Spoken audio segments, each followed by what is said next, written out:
여러분 주부를 참고하실 때 여러분 앞에 귀의 소식 전하도록 하겠습니다. 우리 교회를 방문하신 모든 분들 주님의 이름으로 환영합니다. 등록 원하시는 분 말씀하시면 저희가 친절하게 도와드리겠습니다. 말씀과 함께 철로역정 계속 진행 중에 있고요. 이사야 말씀 따라와 주시면 되겠습니다. 다음 주 예배 안내입니다. 추수감사절을 맞이해서 올 출석주일로 예배를 드립니다. 오늘도 보시는 것처럼 2부 예배, 3부 예배 지난주보다 좀 덜 오셨더라고요. 그런데 우리가 추수감사주를 맞이해서는 그동안 못 모이셨던 분들, 코로나로 인해서 또 여러 가지 사정으로 못 모이셨던 분들이 온라인에서 예배드린 분들 또 현장에 와서 함께 얼굴도 보고 또 새롭게 변해간 카페 가서 차도 한잔 마시고 또 교회에서 준비한 자그마한 선물도 가지고 또 가족과 시간을 보낼 수 있도록 준비하고 있습니다. 그동안 못 나오셨던 분들 다음 주에 꼭 나오셔서 서로 얼굴도 오랜만에 보고 교제하면 좋겠습니다. 아울러 하나님께서 지금까지 우리들의 삶에 베푸신 은혜가 참 많고 감사가 많은데 우리 밖에 보시면 지난주 나눠드렸죠. 감하고 사과 이렇게 과일에 기도 감사 제목들을 써서 2층 로비에 붙이시면 좋겠습니다. 그래서 하나님 앞에 올려드린다는 마음으로 또 함께 그곳에서 은혜를 나눴으면 좋겠고요. 혹시 하나님 앞에 감사 예물 드리길 원하시는 분들은 첨부된 추수감사 헌금 봉투에 하나님 앞에 예물을 드리시면 되겠습니다. 아울러 추수감사주를 맞이하여 우리 교회가 해마다 어려운 이웃과 과일을 나누고 또 김장을 나눕니다. 김장은 전체 구입을 하게 되는데 과일은 우리가 오이코스가 이제 정비 중이라서 이렇게 개인별로 가정별로 가져오시는 것으로 결정하게 되었습니다. 16일부터 20일까지 주일까지 1층에 로비에 놓으시면 저희가 준비해서 올려드리도록 하고요. 18일까지 보내주신 거는 강단 장식의 일부를 우선 사용하도록 하겠습니다. 전량 교회에서 쓰지 않습니다. 어려운 이웃들을 섬기는데 적극적으로 사용하도록 하겠습니다. 2023년을 맞이해서 사역 지원서를 지난주에 나눠드렸죠. 하나님께서 주신 은사가 있고 재능이 있는데 또 교회 안에 함께 섬기면서 교회 공동체를 또 아름답게 세워갔으면 좋겠습니다. 적극적으로 신청하셔서 20일까지 다음 주일까지 1층 로비 사역 지원함에 넣어주시기를 부탁드립니다. 한 사람당 1사역을 하는 것이 서로가 시간을 나누는데 훨씬 더 효율적입니다. 신임 서리 집사를 추천받습니다. 전에 구역장님과 전에 오이코스 인도자분들께서 서리 집사 자격을 잘 참고해 주셔서 다 11월 27일까지 사무실로 신청해 주시면 추천해 주시면 되겠습니다. 수험생을 위한 기도를 계속하고 있는데요. 돌아오는 목요일이 우리 대학 수학능력시험 평가가 있는 날입니다. 재수하는 학생도 있고 또 현재 재학생도 있습니다. 우리 아이들이 시험을 잘 보고 또 대학에 입학하는 순간까지 최선을 다하고 우리 아이들을 향한 하나님의 선한 계획이 온전히 이루어질 수 있도록 끊임없이 기도해 주시기를 부탁드립니다. 그동안 우리가 코로나 때문에 비전 트립을 한 군데도 못 갔습니다. 3년이 넘도록. 아동부가 먼저 시작하려고 합니다. 2월 6일부터 10일까지 12명을 모집하고요. 초등학교 3학년부터 5학년, 현재 학년입니다. 내년 되면은 4학년부터 6학년까지가 되겠죠. 항공권 전반적인 또 그 일본의 체류비 포함해서 60만 원 정도 선으로 저희가 잡았습니다. 추가되는 비용은 많지는 않을 것 같고요. 그런 건 가능한 한 교회에서 최선을 다해서 저희가 아이들을 잘 보내드릴 수 있도록 하겠습니다. 가는 지역은 오사카입니다. 오사카에 가서 평신도 선교사님들 사역하는 것도 보고 또 그 지역에는 대안학교 아이들과 함께 교제하고 이런 다양한 것들을 보고 또 마음에 담아올 수 있는 그런 기회입니다. 우리가 한 4년만 5년 만에 가게 되는데 우리 아이들 이번에 잘 다녀올 수 있도록 신청해 주시고요. 참고로 교회에서 또 많은 액수가 우리 아이들 적은 비용으로 갔다 올 수 있도록 지원되게 되어 있습니다. 위에서도 많이 또 적극적인 참여 부탁드립니다. 11월 27일까지 받습니다. 오이코스 리더 전체 모임이 오후 1시에 대배실에서 있습니다. 30분 정도 새로 만들어진 교재를 어떻게 활용할지 또 지난주까지 우리가 오이코스별로 배정된 인원이 어떻게 되는지 나눠드리는 시간을 가지려고 합니다. 그 전반적인 전체 교인 공개는 다음 주에 함께 하도록 하겠습니다. 경기도의 남성교연합회 정기총회가 토요일 오후 3시에 있습니다. 공대식 장로님이 회장이신데 또 1년 동안 그 역할을 잘 감당하실 수 있도록 기도해 주시기를 바라고요. 사랑의 성미와 감사한 일이 있습니다. 김윤희 권사님 가정에서 이순환 집사님 가정, 이정화 김나연 성도님 가정, 변학범 집사님 가정에서 사랑의 성미를 드렸고, 강석훈 성도님, 이선희 집사님 가정에서 또 범사의 감사로 청소 도구 세트를 또 헌물하셨습니다. 전량 어려운 이웃들 함께 섬기는 일에 사용하도록 하겠습니다. 더 자산광군 주부를 참고해 주시고 우리 함께 기도하고 하나님 말씀 나누겠습니다. 거룩하신 아버지 하나님, 오늘도 우리를 주님 전에 불러주시고 예배하며 하나님 말씀 듣게 하신 은혜 감사를 드립니다. 말씀을 듣는 이 시간 우리의 마음의 문을 활짝 열어주시고 성령 하나님, 내게 주시는 말씀으로 들려줄 수 있도록 우리로 하여금 충만케 하여 주옵소서. 예수님의 이름으로 기도하옵나이다. 아멘. 우리 한번 앞뒤 좌우에 있는 분에게 이렇게 인사하며 축복합니다. 하나님은 당신을 여전히 사랑하십니다. 이렇게 인사하겠습니다.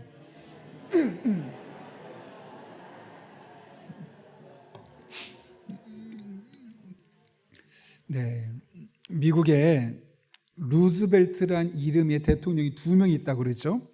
한 명은 26대 시어도어 루즈벨트고 한 명은 32대 프랭클린 루즈벨트입니다. 이 두 사람의 공통점이 있는데 이름이 같다는 것 외에 또 한 가지가 있습니다. 그것은 뭐냐면 상대방의 이름을 외우는 것을 중요하게 생각하는 사람들이라는 것이죠. 예컨대 프랭클린 루즈벨트 같은 경우 타인의 마음을 얻기 위한 10가지 원칙을 스스로가 세웠는데 그 중에 첫 번째가 상대방의 이름을 기억하라입니다. 그리고 카네기의 인간관계론이라는 책을 보게 되면 시어도어 루즈벨트 이 대통령이 다른 루즈벨트죠. 이야기가 소개되어 있는데 백악관에서 일할 때 얼마나 많은 직원이 있겠습니까? 그 모든 직원들의 이름을 다 외웠다는 거죠. 뭐 높은 직급에 있는 사람뿐만 아니라 주방에서 일하는 사람들, 정원사 혹은 청소하는 분들, 뭐 집사, 운전하는 분들, 모든 사람의 이름을 외웠고 그들을 볼 때마다 친근하게 누구누구 이름을 불러 주었다는 겁니다. 이렇게 두 사람은 사람을 매우 소중하게 생각했고 그들의 이름을 늘 기억하는 모습을 통해서 많은 사람들에게 좋은 분으로 또 감동을 주게 되었고 그것이 결국 이 두 사람이 대통령까지 세워지는데 아주 중요한 역할들을 감당했다는 겁니다. 근데 여러분, 이런 분들의 이야기를 들으면 어떤 생각이 드십니까? 흔히 말하는 대통령까지 흔히 성공도 하고 되고 높은 자리에 올라서게 되고 이런 분들의 이야기를 들을 때마다 여러분의 마음속에 어떤 생각이 드십니까? 저 사람은 도대체 무슨 복을 받아서 저렇게까지 손쉽게 저기까지 올라가서 그 많은 걸 다 누리며 사나, 그런 생각 해본 적 있으십니까? 저는 종종 들 때가 있었습니다. 물론 좋은 환경에서 태어나서 저 사람은 저렇게 잘 살고 편안하게 살아서 좋겠다라는 생각을 하기도 합니다. 그런데 엄밀히 말해서 그들의 이면을 돌아다보면 그냥 겉으로 드러난 면 외에 그 뒤에 그들의 일상의 삶을 보게 되면 그렇게 될 수밖에 없었던 특별한 그들만의 어떤 노하우, 그들만의 특징이 있음을 보게 됩니다. 그것은 신앙인들의 삶에서도 마찬가지입니다. 많은 사람이 있지만 하나님이 특별히 주목하며 쓰시는 사람들이 있습니다. 물론 각각의 목적에 따라서 더 크거나 작거나 다양하게 쓰임받긴 하지만 같은 환경 속에서도 하나님이 특별히 주목해서 쓰시는 분이 있다면 또 그렇지 못한 분도 있게 마련이죠. 그럴 때 도대체 무엇이 그 사람을 하나님이 쓰게 하셨던 중요한 이유가 될까? 그 이면을 돌아다보게 되면 꼭 무엇인가 한두 개씩 이유가 있음을 보게 됩니다. 오늘 본문을 통해서도 이 같은 사실을 발견할 수 있는데요. 우리는 오늘 고넬료라는 한 사람의 이야기를 시작합니다. 본문에 보게 되면 고넬료에 대한 몇 가지 묘사가 나오는데 1절과 2절을 보면 이렇게 기록되어 있습니다.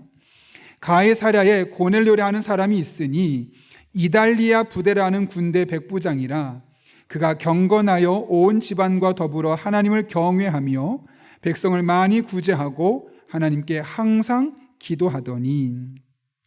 여기 보게 되면 그의 직업은 백부장이었습니다. 백부장은 말 그대로 100명의 군인을 통솔하는 로마의 군인의 직급이었죠. 그런데 중요한 것은 여기서 그 군대 이름을 이달리아 부대라고 불렀다는 겁니다. 이달리아 부대라는 그 말은 뭐냐면 이곳에 들어가려면 무조건 이탈리아 사람, 그러니까 로마 사람이어야지만 이 부대에 들어갈 수 있는 겁니다. 그러니까 다른 나라 사람은 들어갈 수 없을 만큼 순수한 로마 혈통을 가진 사람들, 따라서 이들이야말로 정통 군인이고 로마인만 가능한 군대였던 것이죠. 그러니까 이들은 다른 말로 하면 무슨 말일까요? 철저히 하나님 편에서 보면 이방인들이었다는 겁니다. 이 고넬료라는 사람은 철저하게 완벽하게 로마인이면서 이방인이었다는 거죠. 그러나 반면 이 고넬료에 대한 또 다른 평가가 있는데 그는 경건한 사람이었다는 거죠. 2절에 보면 그가 경건하여 라고 말합니다. 여러분, 경건이 도대체 무엇일까요? 오늘 본문을 보게 되면 이 고넬료의 경건을 세 가지 모습으로 언급하고 있습니다. 첫 번째로는 온 집안과 더불어 하나님을 경외하며, 나 혼자 교회 잘 다닐 수 있습니다. 나 혼자 신앙생활 열심히 할 수 있습니다. 그러나 고넬료는 그런 사람이 아니었다는 거죠. 자기뿐만 아니라 배우자와 자녀들까지도 함께 하나님을 경외하는 그런 가정의 가장이었다는 겁니다. 아니, 오늘 7절에 보게 되면 그의 부하 중에 한 사람도 하나님을 경외하는 사람이었다고 말합니다. 이게 무슨 말이겠습니까? 고넬료는 자기 신앙만 잘 갈무리하는 것이 아니라 가족들이 보기에도 또 부하가 보기에도 정말 괜찮은 크리스천으로 비춰질 만큼 인정받는 사람이었다는 것이죠. 두 번째로는 그는 백성을 많이 구제했다고 합니다. 사업하는 사람이야 돈이 많으니까 얼마든지 많은 사람을 도울 수 있겠지만 백부장입니다. 월급쟁이입니다. 더군다나 군인입니다. 많은 돈을 벌 수 없는 상황임에도 불구하고 그는 어려운 사람들을 많이 도왔다고 합니다. 그러니까 가난한 사람을 돕는 일에 매우 적극적인 신앙인이었음을 말씀하고 있죠. 세 번째로 그는 하나님께 항상 기도했다고 이야기하고 있죠. 이 항상 기도한다는 측면을 볼 때 30절에 보게 되면 그가 제9시 즉 오후 3시에 기도했다고 합니다. 보통 그 당시에 하루에 3번에 걸쳐 기도하는데 이런 기도의 습관이 그에게 있었다는 사실을, 즉 매일매일 정기적으로 기도하는 사람이었다는 사실을 우리가 알 수 있는 것이죠. 이것이 고넬료가 갖고 있었던 경건한 모습입니다. 그는 하나님 앞에 자신도 가족들도 신하가 보기에도 꽤 괜찮은 믿음의 사람이었고 자신이 가지고 있는 재물을 가지고 어려운 일들을 돕는데 적극적이었으며 무엇보다 하나님 앞에 나와 기도하는데 진심인 사람이었음을 말씀하는 거죠. 그러나 그에게 한 가지 약점이 있다면 아직 예수님이 누군지 모르고 있었다는 것이죠. 따라서 그가 경건하고 나름대로 열심히 교회는 다니는 것처럼 보이지만 온전한 크리스천, 완벽한 신앙인이라고 말하기에는 조금 부족한 모습이 있었다는 겁니다. 왜냐하면 아직 예수님을 모르고 있었기 때문에 그렇습니다. 실제로 39절부터 43절까지의 말씀 보게 되면 고넬료는 오늘 사건을 통해서 예수님이 계시다는 사실을 처음 알게 되고 그분을 영접하는 장면이 나오게 됩니다. 그런 의미에서 고넬료는 철저하게 이방인 로마인 출신이면서 신앙적으로는 약간의 미성숙한 측면도 가지고 있었던 사람입니다. 여러분이 만약 하나님이시라면 로마 땅을 복음화시키려면 어떤 사람을 들어 쓰시는 것이 보다 합리적일까요? 훨씬 더 높은 직급에 있는 사람, 또 다양한 사람들을 만나는 사람을 쓰면 훨씬 더 빠른 시간에 많은 사람에게 복음을 전할 수 있지 않을까요? 근데 군인이란 직업 자체는 많은 사람을 접할 수 없는 폐쇄적인 직업입니다. 더군다나 수직 체계에서 100명에게밖에 영향을 줄 수밖에 없는 그런 권력의 하단에 위치해 있는 사람입니다. 누가 봐도 로마를 복음하려면 훨씬 높은 직급의 다양한 사람을 만날 수 있는 사람을 선택할 텐데 하나님은 그런 모든 사람을 제쳐두고 고넬료란 사람을 선택하셨다는 거죠. 그 이유가 무엇 때문일까요? 오늘 본문이 그 이유를 우리에게 말씀하고 있는데요, 이것을 우리가 잘 아는 것이 필요합니다. 왜냐하면 하나님께서 고넬료의 그 부분을 보고 다른 거 다 부족하지만 그 부분을 높이 사서 그를 쓰셨다면 우리 또한 그 모습이 우리에게 갖춰지게 된다면 우리의 연약함이 있고 부족함이 있음에도 불구하고 하나님 우리를 들어 쓰실 수 있는 근거가 되기 때문에 그렇습니다. 하나님께서 많은 사람을 두고 왜 고넬료를 들어서 로마의 복음을 전하려고 했을까요? 그는 하나님을 향한 영적인 갈망이 있었기 때문에 그렇습니다. 오늘 본문을 보게 되면 하나님의 사자가 환상 중에 고넬료에게 나타나서 본인이 왜 이곳에 오게 되었는지 그 이유를 말씀하죠. 그게 바로 3절과 4절 말씀인데요. 같이 한번 읽어볼까요? 시작.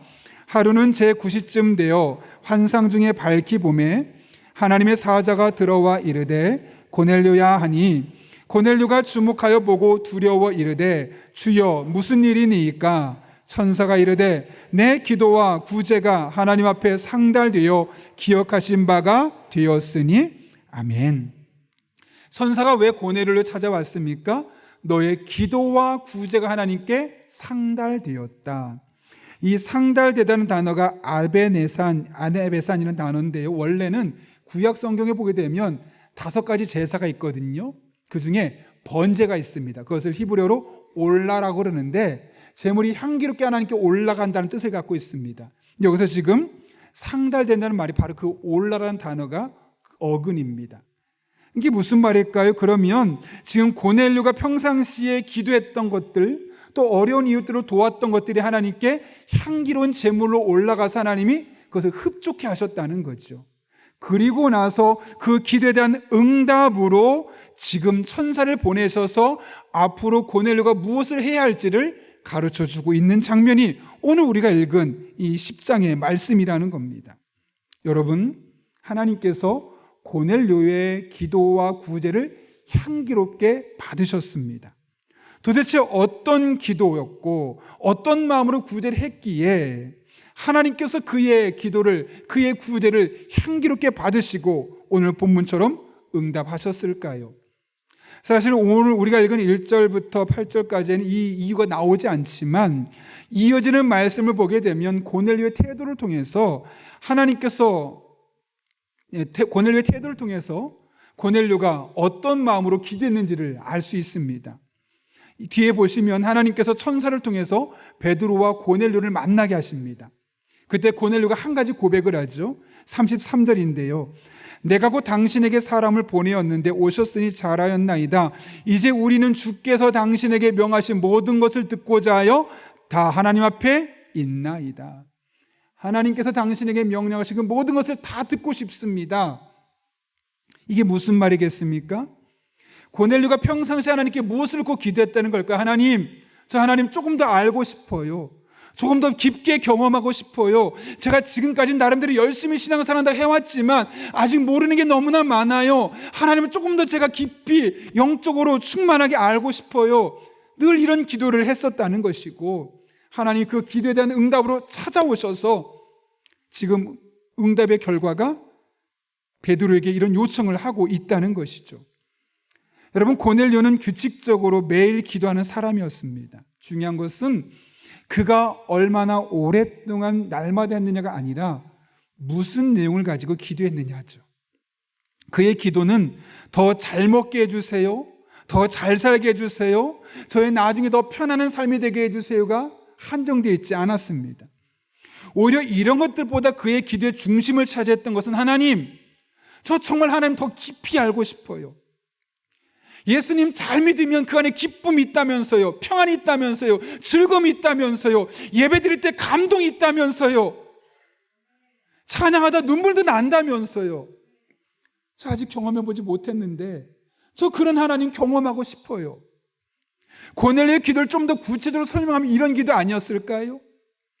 다른 사람 분명히 하나님 앞에 예배하면 마음에 감동이 있다고, 눈물이 있다고 하고 신앙생활하는 것이 너무너무 재밌고 행복하다고 말하는데 자기도 열심히 뭔가 하는데 그걸 경험하지 못한 상태에서 하나님 앞에 그걸 찾는 겁니다. 하나님을 갈망하며 하나님의 은혜를 사모하며 그분을 더욱더 구체적으로 자주 만나기를 사모하는 것이 그의 기도 제목이었음을 말씀하고 있는 것이죠. 그렇다고 오해하지 마십시오. 평안을 위해서 기도하고 경제적으로 어려운 문제를 해결하기 위해서 기도하고 몸과 마음의 고통의 문제를 풀어가기 위해서 기도하고 이런 것이 나쁘다는 것이 아닙니다. 사실 우리는 연약하기 때문에 이런 기도를 할 수밖에 없습니다. 그런데 더 중요한 게 도대체 무엇이냐라는 것이죠. 그것보다 훨씬 중요한 것은 먼저 하나님 안에서 은혜를 흠뻑 누리는 것. 기왕 예배드리러 왔는데 찬양하며 마음이 감동이 있고, 기왕 말씀 들으러 왔는데 그 말씀이 내게 주신 말씀으로 가슴에 콕콕 새겨지는 그런 은혜를 고넬료가 사모하고 또 사모하며 늘 그렇게 기도해 왔다는 것이죠. 하나님을 더 깊이 알기 위한 영적인 갈망을 가지고 그가 기도했음을 오늘 본문들의 말씀을 통해 우리는 알 수 있는 겁니다. 여러분, 역대하 26장에 보게 되면 이스라엘의 정말 위대한 왕들이 몇 명인데 그 중에 한 사람이 우시야입니다. 16살에 왕이 됐는데 무려 52년 동안 왕이 올랐습니다. 16살이면 무슨 힘이 있겠습니까? 대부분 그렇게 일찍 왕이 된 사람은 단명합니다. 그런데 52년 동안 되었죠. 엄청나게 그가 왕으로서 오랜 시간을 재위하게 되었던 겁니다. 그런데 그렇게 될 수 있었던 이유에 대해서 뭐라고 말하느냐? 역대하 26장 4절과 5절인데 같이 한번 읽겠습니다. 시작. 우시야가 그의 아버지 아마샤의 모든 행위대로 여호와 보시기에 정직하게 행하며 하나님의 묵시를 밝히 아는 스가랴가 사는 날에 하나님을 찾았고 그가 여호와를 찾을 동안에는 하나님이 형통하게 하셨더라. 아멘. 하나님이 그를 형통하게 하셨기 때문에 비록 16살에 왕이 되었지만 52년 동안 그 왕위에 굳건하게 서 있을 수 있었다는 것이죠. 그런데 그 이유를 뭐라고 말합니까? 그가 여호와를 찾을 동안에는. 이게 무슨 말이겠습니까? 우시야가 자주 하나님의 말씀을 찾고 하나님의 은혜를 찾고 기도의 자리를 찾으면서 영적인 교제를 사모할 때는 하나님이 그의 인생을 책임져 주셔서 나이도 어리고 역량도 부족하지만 그 나라를 52년 동안 잘 다스릴 수 있도록 해 주셨다는 것이죠. 그가 하나님 앞에 하나님 저 더 부자가 되게 해주세요, 더 오랫동안 왕 되게 해주세요라고 기도했다고 나와 있지 않습니다. 그냥 하나님을 찾고 또 찾을 그동안은 하나님이 형통하게 하셨다라고 말씀하는 거죠. 우시야의 삶의 우선순위가 무엇이었다는 겁니까? 늘 하나님의 임재를 경험하는 것, 하나님의 살아계심을 내가 뼛속 깊이 경험하는 것, 하나님과 영적으로 소통하는 것이 나의 인생의 가장 큰 즐거움이 되는 것. 그럴 때는 하나님께서 그와 함께 하시면서 형통하게 해주셨다라고 말씀하고 있는 것이죠. 그런데 그랬던 이 우시야의 마지막이 어떻게 결론 지어지든가요? 계속 이어지는 역대하 26장의 말씀 보게 되면 그렇게 잘 되니까 마음이 강성해졌고 그 결과 마음이 교만해졌다는 겁니다. 당연하게 생각한 거죠. 내가 왕으로 열심히 다스리다 보니 이렇게 된 거야. 그 마음에 교만함이 찾아왔습니다. 그래서 무슨 일을 하냐면 제사장이 해야 할 일을 자신이 대신해 버리는 겁니다. 제사장이 찾아와서 왕이셔 그러시면 안 됩니다, 이건 하나님이 제사장이 하라고 했던 역할입니다 라고 말하니까 버럭 화를 내는 겁니다. 어떻게 됐을까요? 하나님은 사라지고 나만 나타나는 겁니다. 내가 지금 왕인데 누가 감히 나한테 명령하는 거야? 그 52년 동안 하나님이 형통하게 만들어 주셨는데 하나님은 온데간데 사라지고 내가 높아지고 나의 자랑을 사람에게 드러내고 싶은 이런 사람으로 바뀌어버리고 있었던 것이죠. 그 결과 역대하 26장 19절을 보면 그에게 나병이 생겼다고 말합니다. 21절을 보면 별궁에 살면서 더 이상 왕으로서 아무런 역할도 하지 못하고 세상을 떠나게 되었다고 이야기합니다. 그러나 여러분 오해하지 마십시오. 이분을 보고 목사님에게 화내면 저주받는구나, 본문은 그런 말씀이 아닙니다. 오늘 본문은 그런 내용이 아니라 하나님을 갈망할 땐 하나님의 복을 주셨는데 하나님이 떠나고 내가 원하는 것, 나를 드러내는 일에 진심이 된 사람이 되게 되었을 때 결국 하나님의 은혜가 나로부터 사라지게 된다. 그러니 우리는 늘 하나님과 영적인 교제를 사모하고 늘 그분을 찾고 또 찾는 그리스도인의 삶이 되어야 한다. 이것을 강조하게 한 것이 바로 오늘 본문의 말씀인 것이죠. 그래서 18세기 미국의 청교도 설교가인 조나단 에드워즈 목사님이 이런 말씀을 남겼죠. 하나님으로 즐거워하는 것은 우리 영혼을 만족해 하는 유일한 행복이다. 천국에 가서 하나님과 함께 온전한 기쁨을 누리는 것은 이 세상에서 누릴 수 있는 그 어떤 것보다 훨씬 더 좋다. 아버지, 어머니, 남편과 아내, 자녀들 또는 세상 친구들은 단지 그림자에 불과하다. 그러면 부모님이나 배우자나 자녀들한테는 관심도 갖지 말고 알아서 살라고 하는 건가? 그런 이야기가 아니죠. 너무나 많은 사람이 여기에 함몰되어 있는 거죠. 우리 부모님, 내 남편, 내 아내, 내 새끼, 여기만 너무 함몰되어 있으니까 그것으로 만족을 줄 수 있고 행복을 줄 수는 있지만 진짜 큰 기쁨, 영혼의 기쁨을 줄 수 없다. 진짜 영혼의 기쁨은 하나님으로 말미암아 즐거워할 때 영혼을 만족해 할 수 있는 기쁨이 있다라는 사실을 강조하기 위해서 이렇게 말씀하는 거죠. 지난해 12월 첫째 주에 우리 교회에서 레위 지파를 초청해서 찬양 집회를 했었습니다. 혹시 참석하신 분들은 기억하시겠지만 제가 그분들의 이 찬양 집회를 두고 너무너무 마음에 감동이 받고 도전이 되었습니다. 물론 성악을 전공한 사람들이 많았기 때문에 소리가 좋아서 아니요. 악기를 연주하는 스킬이 너무나 뛰어나서 그것도 그렇지 않습니다. 제가 가장 큰 은혜를 받았던 것은 그분들이 도착해서 리허설이 끝나고 방에 있다는 이야기를 듣고 찾으러 갔는데, 얼굴 인사하러 갔는데 그 방에 제가 못 들어갔습니다. 왜냐하면 기도하는 겁니다. 모여서 하나님, 오늘 우리가 용인영락교회 와서 집회하는데 그 집회 가운데 하나님의 임재를 경험하게 해주십시오. 우리도 참석하는 성도들도. 그러면 길어야 5분 정도면 끝나겠구나. 밖에서 기다렸습니다. 기도가 안 끝나는 겁니다. 그래서 기다리다 제 방에 들어갔다가 다시 나왔는데 한 10여 분 이상을 기도하더라고요. 그렇게 기도하고 올라온 사람들이 얼굴이 어땠을까요? 눈을 감고 하나님을 찬양하는데 저게 진짜 찬양하는 거구나. 저게 그냥 노래하는 게 아니라 하나님의 임재 가운데 하나님을 높이고 있는 것이구나 하는 것이 너무나 자연스럽게 느껴질 정도로 은혜가 될 수밖에 없는 거죠. 오죽하면 저희 고등학생 아들, 1학년 아들이 아빠 달라요. 뭔지 모르겠지만 뭔가 있어요. 여러분 사실 고등학교 1학년이 뭘 경험해 봤겠습니까? 그런데 그 아이가 딱 봐도 뭔가 다른 거예요. 그분들이 찬양하는 모습이 다르고 하나님의 은혜를 삼하는 그 열정이 너무나 다른 거예요. 나는 모르지만 저분들은 뭔가 경험했구나.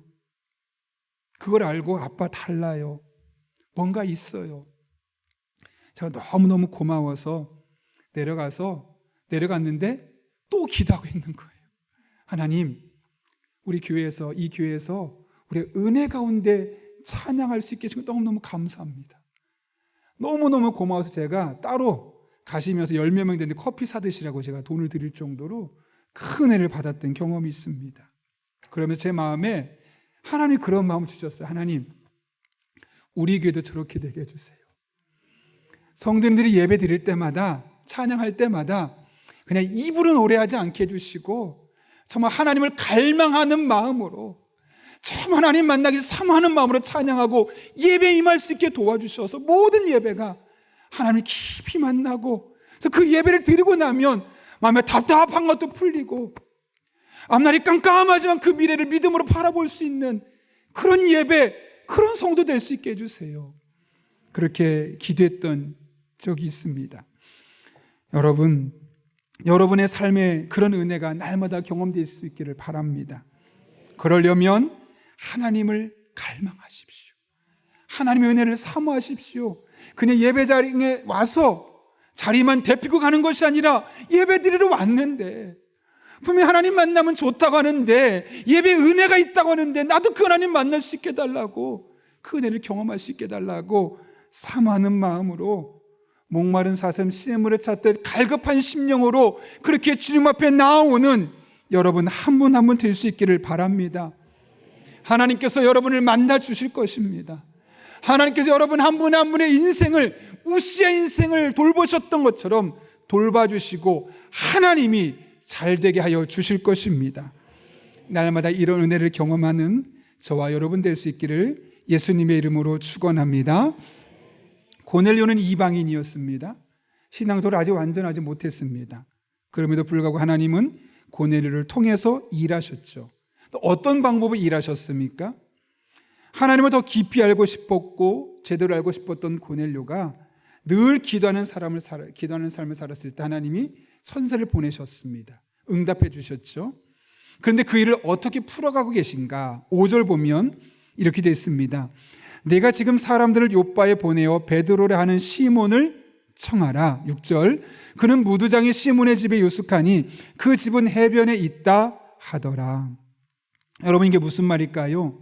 천사가 왔지 않습니까? 그럼 고넬료에게 조곤조곤 다 설명해 주면 되는데 더 이상 설명해 주지 않습니다. 뭐라고 말하냐면 야, 베드로 데리고 와 라고 말씀하는 거죠. 여러분, 왜 베드로를 부르라고 했을까요?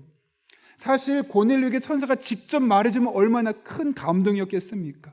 아, 천사가 나한테 이런 말을 했다고 막 그런 영적인 경험을 간증하게 되겠죠. 그러면 로마에 있는 사람이 진짜 그러냐고 얼마나 많은 사람이 감동하고 그 예수님 믿으려고 했겠습니까? 하나님이 그렇게 하지 않고 베드로를 불러서 베드로를 통해서 고넬료가 예수님을 알게 하는 일을 하게 하셨다는 거죠. 그리고 그 뒤에 말씀 보게 되면 고넬료에게 예수님을 소개하는 과정을 통해서 고넬료와 그 주변 사람들도 예수님을 함께 경험하는 놀라운 은혜가 있었음이 44절부터 46절까지 기록되어 있습니다. 이렇게 되어 있죠. 베드로가 이런 말을 하고 있을 때 그 말을 듣는 모든 사람에게 성령이 내리셨다. 할례를 받은 사람들 가운데서 믿게 된 사람으로서 베드로와 함께 온 사람들은 이방 사람들에게도 성령을 선물로 부어주신 사실에 놀랐다. 그들은 이방 사람들이 방언으로 말하는 것과 하나님을 높이 찬양하는 것을 들었기 때문이다. 하나님이 천사를 통해 직접 조곤조곤 말해주지 않고 베드로를 불러서 베드로를 통해 일하셨다는 것, 이것이 바로 하나님께서 일하시는 방법입니다. 하나님은 사람을 통해 일하십니다. 직접 말씀하실 수도 있고 직접 큰 기적을 베푸셔서 모든 일을 다 바꿀 수 있는 분이시지만 더 많은 경우 사람들을 통해서 하나님의 일들을 해나가신 것을 볼 수 있게 되죠. 사람을 통해서 이 세상에 있는 어려운 이웃들을 돕게 만드시고 사람을 통해서 하나님을 알지 못하는 이들에게 복음의 말씀을 전해서 예수님을 믿게 만드시고 사람을 통해서 이 죄악된 세상을 조금씩 바꿔가서 세상에 변화가 일어나도록 하시는 것이 바로 하나님이 일하시는 방법입니다. 실제로 여러분, 하나님께서 애굽에 있었던, 이집트에 있었던 이스라엘 백성들을 구원하실 때 어떻게 하셨습니까? 하나님이 직접 다 건져낼 수 있는 능력을 가지셨음에도 불구하고 모세라는 한 사람을 세워서 그를 통해서 이스라엘 백성을 건져내고 가나안 땅까지 인도하지 않으셨습니까? 예수님도 마찬가지입니다. 제자를 세우지 않고 그냥 한꺼번에 모든 사람이 예수님 믿게 하실 수 있을 만한 능력이 있는 분입니다. 그런데 그렇게 하지 않으셨죠. 본인이 십자가에 못 박혀 죽으셨을 뿐만 아니라 굳이 번거롭게 제자를 세우셔서 3년 동안 그들을 훈련시키셨습니다. 그리고 그 3년 동안 훈련받은 제자들이 이곳저곳 퍼져나가면서 복음의 말씀을 전하게 하셨던 것이죠. 그리고 예수님은 그 제자들을 뭐라고 일컫냐면 하나님께서 내게 주신 사람들이라는 말씀으로 요한복음 17장에서 말씀하고 있습니다. 내가 이 사람을 선택하고 인연을 만들었습니다가 아니라 하나님이 뜻이 있어 내게 보내주신 사람들입니다 라고 고백하고 있는 것이죠. 예수님께서 그렇게 제자들을 얼마나 귀중하게 생각했는지를 우리는 알 수 있습니다.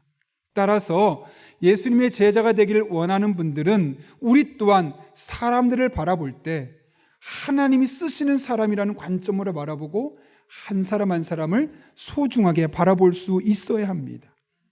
물론 어떤 사람은 누가 봐도 뛰어나고 탁월한 사람이 있을 겁니다. 반면 어떤 사람은 보잘것없어 보이고 무능력해 보이는 사람이 있어서 굳이 저런 사람이 있어야 되나라는 생각이 드는 사람이 분명히 있을 겁니다. 그러나 여러분, 하나님이 다 필요해서 그 사람들을 이 땅에 보내주신 것입니다.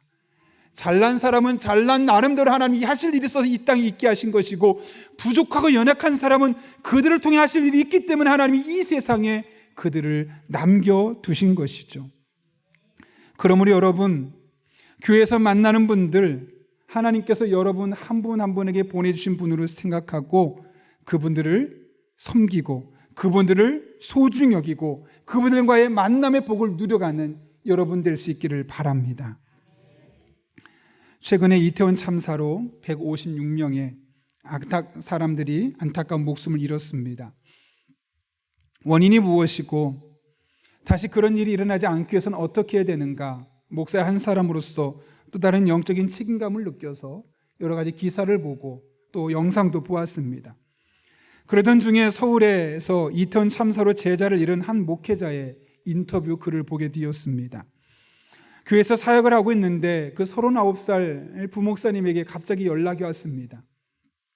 이번에 이태원 참사로 희생당한 한 여자 청년이 있는데 어디로 전화할지 모르겠는데 전화기를 살펴보니 당신의 이름이 있어서 전화해봤으니 빨리 와서 신원 좀 확인해 달라라는 겁니다.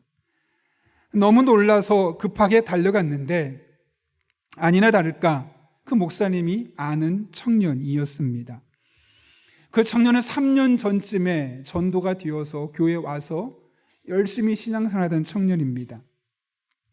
6개월 정도 함께 신앙생활했던 자매였는데 예수님에 대해서 늘 궁금해했고 정말 진지하게 교회를 나오면서 신앙생활했던 자매였습니다.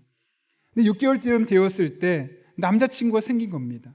근데 문제는 이 남자친구가 교회를 안 다니는 거죠. 같이 일요일에 놀고 싶은데 여자친구가 자꾸 교회 가니까 가지 말라고.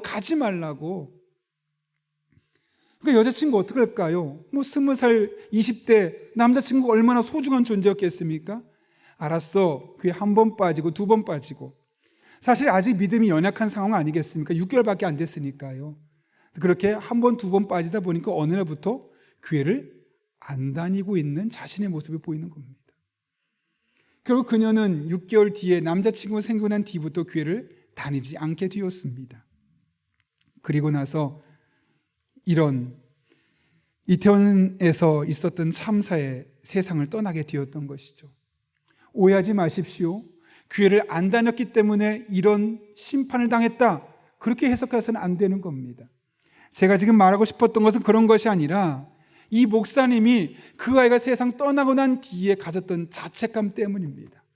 만약 그때 남자친구를 사귀어서 1번, 2번 빠질 때, 2번, 3번 빠질 때 내가 더 자주 찾아가서 그 아이를 꼭 붙들고 신앙생활에서 벗어나면 안 된다고, 예수님 잘 믿어야 된다고 해서 끝까지 그 아이를 붙들었다면 어쩌면 이 이태원 참사에서 벗어날 수 있지 않았을까라는 마음에 너무나 마음이 아파서 그 목사님이 인터뷰를 했던 것이죠. 그 이야기를 듣고 나서 저는 우리 교회 10대, 20대 청소년과 청년들을 살펴보았습니다. 그리고 그들이 비록 저와 피가 섞이지 않았지만 하나님께서 우리 교회에 보내주신 아이들이라는 사실을 생각하며 얼마나 귀중한 존재인지를 다시 한번 생각해 보게 되었습니다. 그리고 하나님 주시는 마음이, 하나님, 이 아이들이 어떤 상황이 되든 절대로 교회를 떠나지 않는 아이들 되게 해주십시오. 설사 먼 곳으로 대학을 가더라도, 결혼을 하더라도, 직장 때문에 먼 곳을 가게 되더라도 그곳에서라도 하나님을 잘 믿는 아이들, 하나님을 떠나서는 살 수 없는 아이들 되게 해주십시오. 이런 마음의 소원이 있었습니다. 여러분, 하나님은 사람을 통해 일하십니다. 그러므로 이 세상에 존재하는 모든 사람은 다 너무너무 귀중한 존재들입니다. 왜요? 하나님이 지금 그 사람을 통해 일하고 계시니까요. 직업의 귀천에 상관없이 이 땅에 존재하는 모든 사람은 다 하나님이 쓰시는 사람이기 때문에 우리는 그 사람들을 볼 때마다 귀중한 사람으로, 존귀한 사람으로, 보석 같은 사람으로 볼 수 있어야 되는 것이죠. 그런 의미에서 가장 먼저 여러분을 소중하게 생각하십시오. 어떤 분들은 여러분을 평가할 겁니다. 외모를 보고, 재산으로, 여러분의 사회적인 지위로, 또 말은 얼마나 잘하는지 못하는지, 여러분의 자녀들이 공부를 잘하는지 못하는지를 보며 여러분을 평가할지 모르겠습니다. 그럴 때마다 주눅 들고 한없이 작아질 수 있습니다. 그러나 결코 좌절하지 마십시오. 결코 낙심하지 마십시오. 여러분은 존재하는 그 이유 하나만으로 너무나 소중한 존재고 하나님이 지금 여러분을 통해서 일하고 계심을 믿으시기 바랍니다. 가정 속에서, 교회 속에서, 직장 속에서 하나님이 여러분을 통해 일하고 계십니다. 그러므로 여러분은 존재 자체만으로도 특별한 분들입니다. 그리고 그런 관점을 가졌다면 이제 주변을 돌아보십시오. 여러분의 배우자가 다른 가정에 비하면 부족해 보일 수 있습니다. 여러분의 자녀들, 여러분의 부모님들이 나에게 남겨준 재산 없어서 이 부모님이 아닌 다른 부모님에게 태어났다면 내 인생이 조금 더 괜찮았을 텐데 효도하고 싶은 마음이 안 생길 수도 있을지도 모르겠습니다. 그러나 여러분, 내가 소중한 만큼 나의 부모님, 나의 배우자, 나의 아이들, 우리 교회 안에 있는 그 모든 사람들이 다 소중한 존재임을 기억하고 그분들을 보석같이 대하는 여러분 한 분 한 분 될 수 있기를 예수님의 이름으로 축원합니다. 함께 기도하겠습니다. 이 시간 기도할 때 한 1분 정도만 기도하려고 하는데요, 말씀을 기억하며 우리 한 사람 한 사람이 고넬료 같이 하나님 앞에 늘 하나님을 향한 열망을 가지고 갈망하는 마음을 가지고 은혜를 사모하는 믿음의 사람 될 수 있게 해달라고 기도합니다. 한 걸음 나아가서 하나님이 쓰시는 사람들입니다. 예수 믿든 믿지 않든 그 모든 사람을 우리가 존귀한 보석같이 보고 그들을 사랑으로 잘 섬길 수 있게 해달라고, 그럴 때 서로 사랑이 더욱더 깊어지고 하나님 은혜 가운데 쓰임받는 주의 종들 될 수 있게 해달라고, 이 두 가지 기도 제목, 또 한 가지 나아가서 우리가 이태원 참사로 156명의 안타까운 생명이 잃었습니다. 많은 사람들이 힘들어하고 있는 이때 하나님께서 그들을 친히 찾아가 주시고 만나 주셔서 마음의 슬픔을 빠른 시간 이겨내고 극복하고 일상의 삶으로 돌아올 수 있게 해달라고, 우리가 이 시간 함께 하나님의 도우심 구하며 한 1분 정도 기도하겠습니다. 거룩하신 아버지 하나님, 오늘도 우리를 불러주신 은혜 감사합니다. 하나님을 바라봅니다. 찬양합니다. 의지합니다. 고넬료 같은 하나님 앞에 갈망하는 마음이 우리에게 있기를 원합니다. 예배만 드리는 형식적인 신앙이 아니라 기왕 예배 왔으면 찬송을 통해, 말씀을 통해, 기도를 통해 예배에 집중하게 하시고 하나님 만나기 위해서 갈망하는 마음이 있을 때 하나님의 임재를 경험하고 돌아갈 수 있는 예배자들 되게 하여 주옵소서. 뿐만 아니라 특별한 계획이 있어 쓰시는 존재들이 오니 사람들을 바라볼 때마다 하나님이 쓰시는 사람, 하나님의 일꾼이라는 마음으로 존귀하게 보석같이 대할 수 있는 믿음의 사람들 되게 하여 주옵소서. 하나님, 이태원 참사로 156명의 안타까운 생명이 세상을 떠났습니다. 그 떠난 이후에 국가는 손을 놓고 있습니다. 또 정치적인 쟁점으로 나아가고 있습니다. 이런 때 교회가 함께 기도합니다. 그들의 아픈 마음을 하나님 친히 어루만져 주셔서 그 어려운 상황을 잘 이겨내게 도와주시고, 아버지 또 다시 이런 일이 일어나지 아니하도록 우리나라를 붙들어 주시고 인도하여 주옵소서. 늘 하나님의 은혜 가운데 머물게 도와주시고 하나님 기뻐하는 삶이 우리의 삶이 되게 도와주셔서 하나님 앞에 영광 올려드리는 그런 주의 종들의 삶이 되게 하여 주옵소서. 하나님과 소통하며 하나님께 영광 올려드릴 수 있는 주의 종들 되게 하여 주옵소서.